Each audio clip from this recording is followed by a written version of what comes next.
Time to see how and why I copied my rounded belly shape. For the Lego Bumblebee.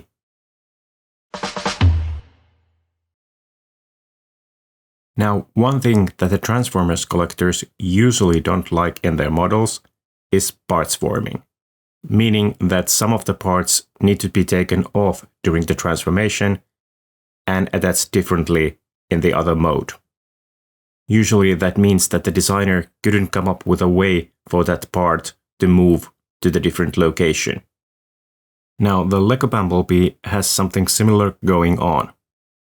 During the transformation, the windshield part comes off and it forms a rocket backpack in the robot mode. But why does that parts forming exist there in the first place? I think there is a pretty logical explanation for that.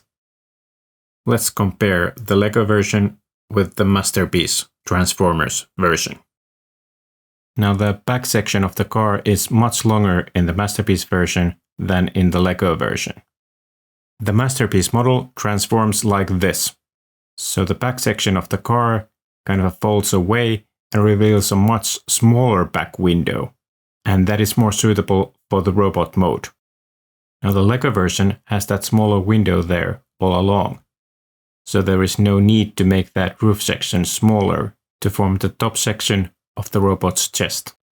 But I guess the Lego designer still decided that the entire roof is too big to form the robot's chest and belly, so they decided to reduce the size of the car roof by making the windshield a parts forming piece. But I am planning to modify this so that the windshield stays there, even in the robot mode. He will have a bigger belly, but I don't think that is such a problem. If we take a closer look of the Masterpiece Bumblebee, sure enough, he has a windshield belly. And if we take a look of the cartoon model, once again, there is a windshield belly. Even the 80s toy had one too. Now, of course, both the cartoon model and the Masterpiece model do have that yellow crotch piece there. But I would have to remove it if I want to add the windshield there. There isn't room for both of those parts. But then again, this black midsection is not as prominent in the Masterpiece version or in the cartoon version. So I would say that either way, the Lego version is inaccurate.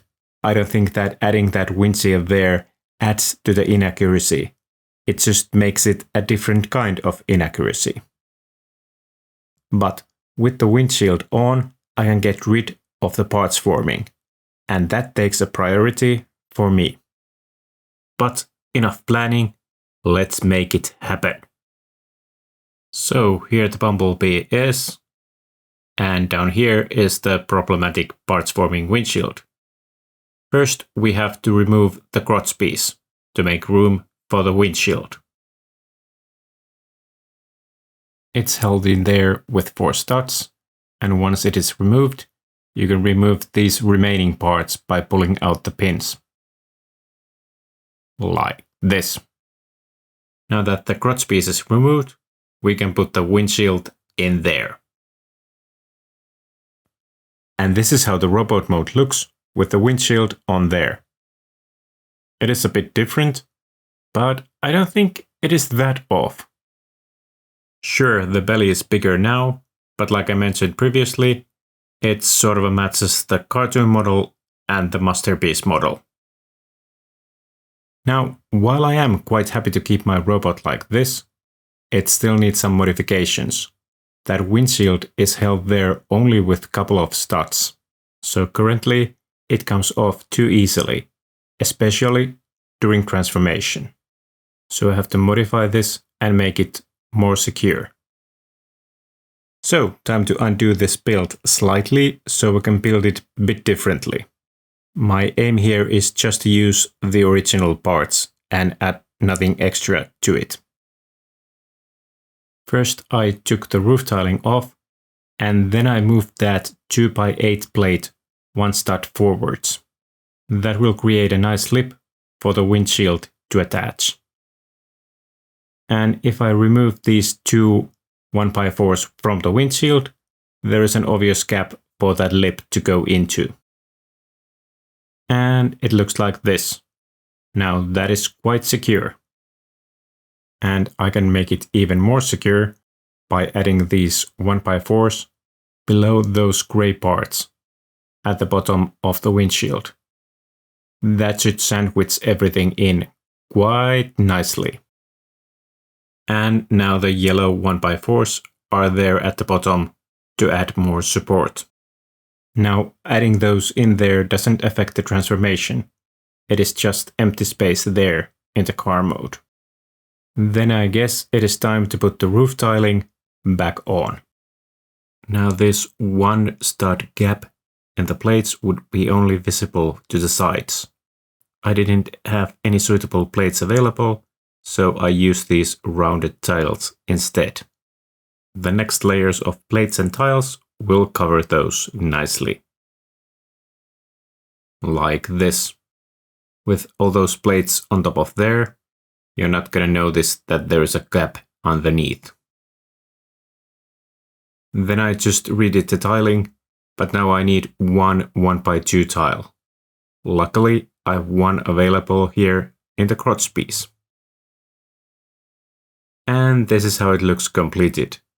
Really, the only downside is those car mirrors there on both sides of his hips, but I can live with those.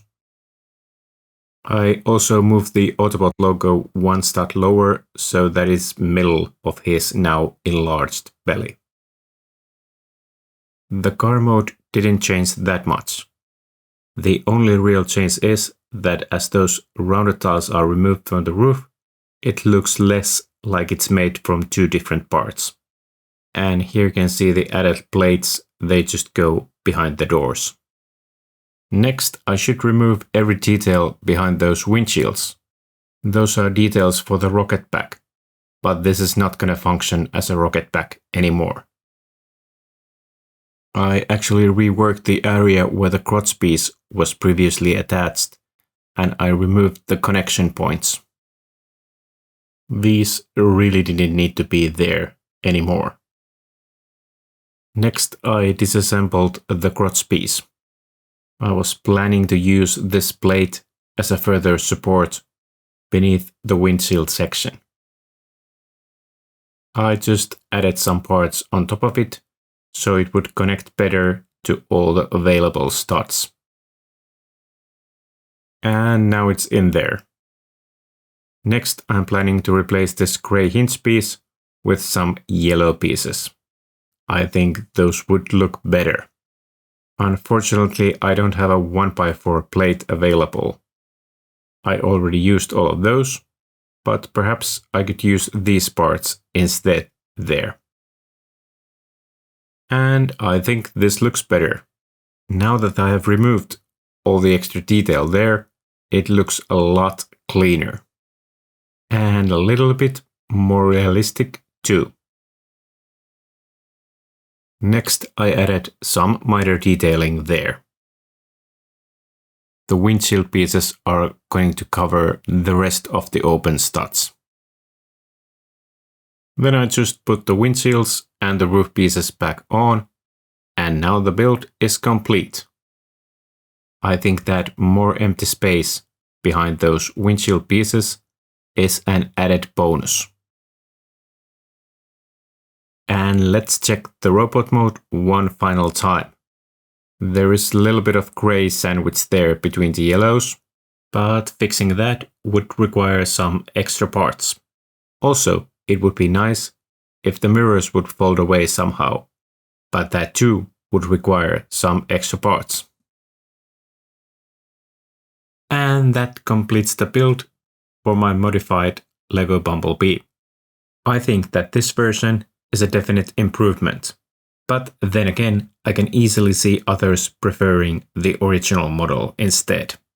While transforming the model back and forth, I found one additional small downside, and that is the mirrors of the car. Those are only connected with one stud, and now they are always there when you're trying to pose or transform the model. So those might come off quite easily if you bump something else into those mirrors.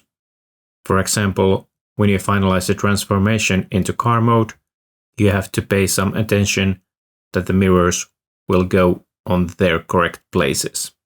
Then again, if they do come off, they are connected with that one stud, so it's pretty easy to put them back on.